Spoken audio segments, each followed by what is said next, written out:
Welcome to the Financial Quarterback with your host, Jim Lineweaver. I'm Jim Lineweaver, your financial quarterback since 1993. Inflation and rising interest rates have resulted in a rise in financial market volatility this year. But even while markets are challenging, there are always opportunities.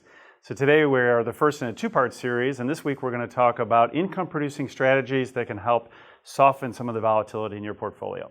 So here to help us is Chartered Financial Analyst and Lineweaver Wealth Advisor Portfolio Manager, Travis Dragan. So Travis, where should we get started? Well, according to a study by MarketGuard, nearly 92% of portfolio performance comes from asset allocation. So for example, in early 2021, we implemented an allocation to the energy sector, which happens to be the only S&P 500 sector that's positive year to date. That just highlights the importance of asset allocation in a portfolio. With that said, the first income-producing strategy to consider is a bond ladder. Yeah, a bond ladder staggers actual bond maturities, and as those shorter-term bonds mature, investors can then reinvest at higher prevailing rates or interest rates as they rise.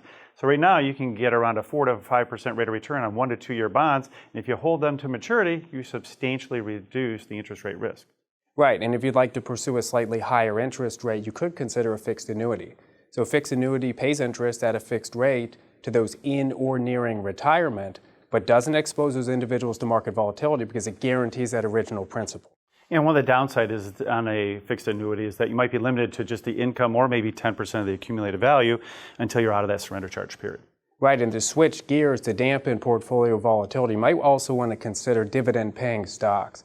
So over the last century, over 40% of the S&P 500's total return is attributed to dividends, not price appreciation, according to a 2021 study by Hartford Funds. And over the last 50 years, dividend-paying stocks have produced average annual returns very similar to the S&P 500 index, but with much lower volatility. And the last strategy we think is worth considering to help iron out some of these ebbs and flows in your portfolio is real estate. Yeah, and real estate can pay steady monthly income, but also has the potential to increase in value over time. Now, if you don't want to be a landlord, there are publicly traded options such as real estate investment trusts that own the income-producing real estate inside the companies.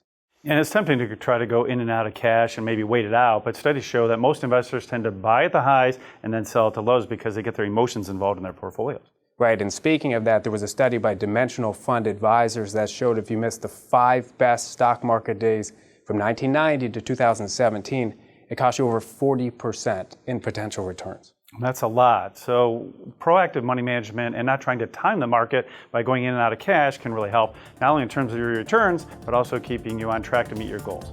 So if you're interested in how to use these strategies in your portfolio, give us a call. Here's Fox News Sunday.